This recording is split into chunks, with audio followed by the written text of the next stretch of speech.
महाराजाधिराज राजगंभीर राजमार्तांड राजगोतुंग राजकुलतिलक राजपराक्रम ஈரேழு 14 லோகத்தின் அதிபதி நாடாளும் நாயகன் கருணாகர தொண்டைமான் வேதத்தின் பொருளவன் சைவத்தின் தலைமகன் ஆதித்தே வித்தகன் அடையாளம் கையன் அடியார்க்கு அன்புடன் வல்லல் அரிய சொக்கநாத பெருமான் ஞான வைராகிய எம்பிரான் ஸ்ரீ சுந்தரமௌலீஸ்வர சுவாமி வருகிறார் வருகிறார் வருகிறார். நம பார்வதி பதையே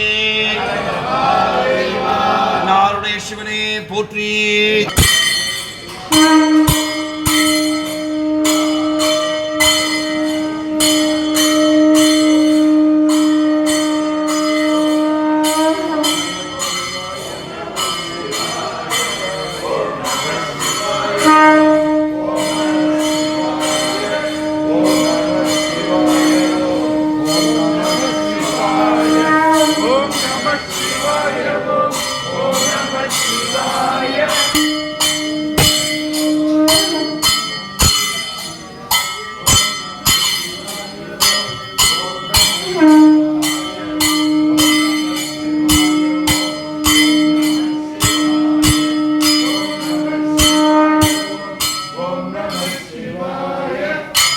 Bye.